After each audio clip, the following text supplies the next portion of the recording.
here we are. It's our last day in Belgium. The rabbit loves the pitch. Us, not quite so much, but we're all hooked up, ready to go, and we've got a few hours spare to explore Ghent. Now the weather was on our side, so we decided to go and explore Ghent and to take our chances with a boat trip.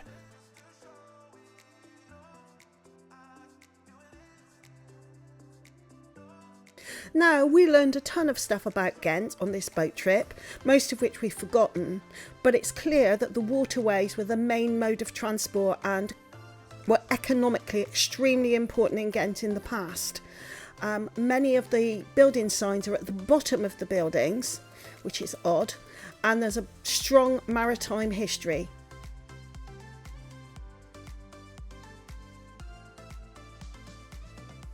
Now, one of the most interesting and one of the oldest buildings is this particular one in grey here. You can see that the facade on it is slightly leaning forward, so that when they were pulling stuff up, it wouldn't damage the rest of the building.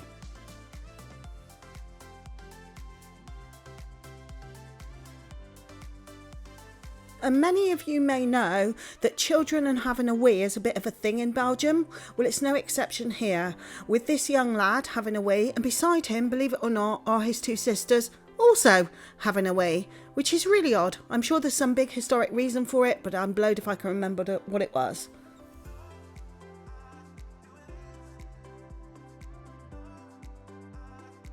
And just like at home, it's nest building time. Look dear, look what I found. Where the F have you been? It's really boring sat here. Now if you remember right at the beginning of first day here, we saw the castle from the other side. But this time on the boat you actually get to see it in real life round the back. But I don't believe anybody's living in it. See what I mean about the signage?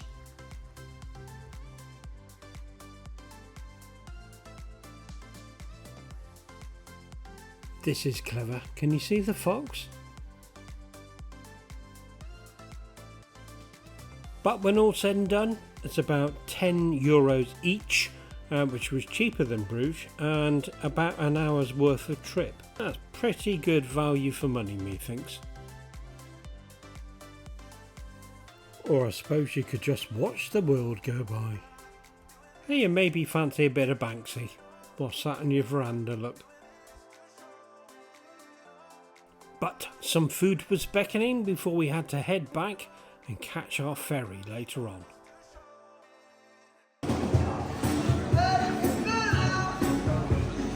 They're orange. What do you think? Do you think you could walk in them? I think they'd suit me if I was just standing up.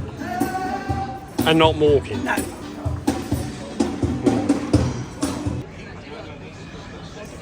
I just find it quite sad that all I can see is when I look up around us is, you know, nice architecture followed by Burger King and McDonald's.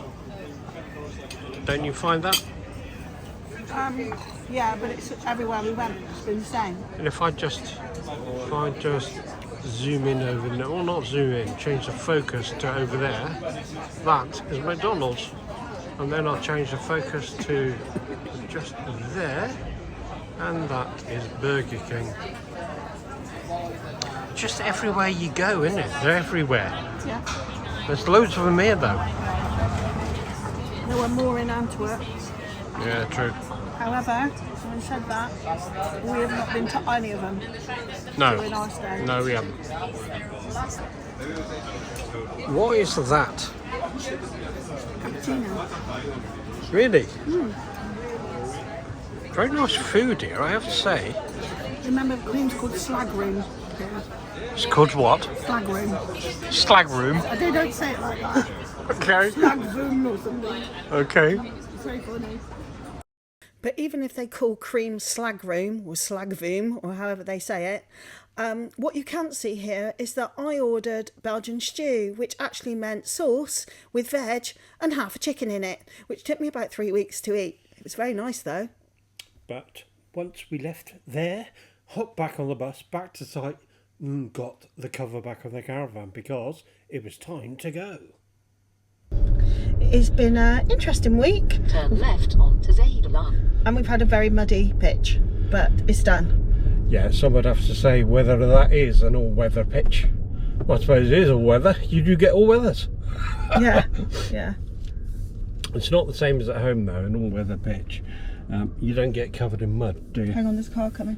Now, if you saw the off-boarding when we arrived the first time round, it was fairly straightforward. Straight in and out, one road, and easy peasy. And I have to say, this was the same on the way back. However, look at this problem.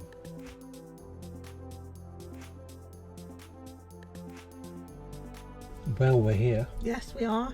In the queue, lane 26 in Dunkirk. Yes, indeed. But, you know, I head down the road of, I think this might be my last ferry trip.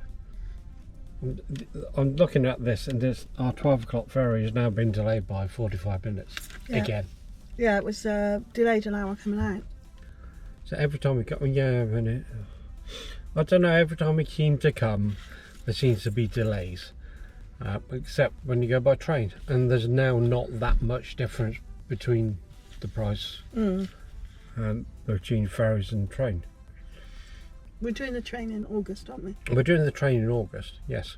And So we'll see, because you still have to wait. You still have to be there early. Yeah, but you have to be there early for this. Right, but then you got to wait on top of that. I mean, it's half your day's gone. Pacing around with bloody ferries. It should be a lot easier than that. I mean, we got quizzed on the way here, didn't we? Into this one by passport control. Why wasn't your passport stamped? Yes. On our way out, we had no idea it had been stamped. What they do is they open the door, reach out, get your passport, take them in and shut the window again. Yeah. You can't see what they're doing.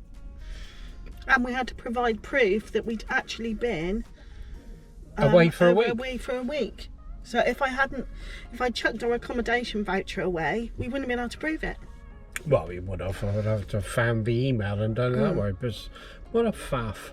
Just a faff, isn't it? Anyway, see you on the other side.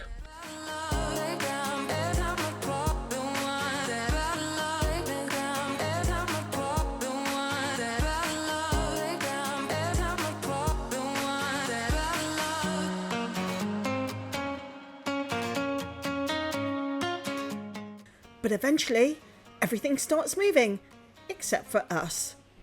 We are not going anywhere. Yeah, guess who's going to be last, look. Yes, it's all going to be very slow for us. See, I told you, wasn't joking. Everybody else is going, except us. We will be last on. It's a Scot thing. They just know we're there.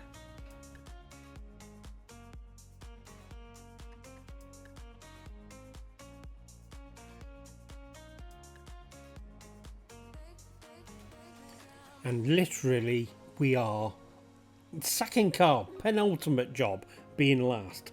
But when we get on and we finally get parked up, what are the 3 things you got to remember to do? Oh dear, it's right. Unplug the electrical cord. Make sure the handbrake's on the caravan. Yes. And then turn the alarm off or down in your car so you don't drain the battery. Is that right? Correct. Now then, after our 3.5 hour trip, well, 2.5 hours really, because you got a 1 hour time delay as well, haven't you? Yep. Just Coming in. 3-hour drive home. Well, yeah.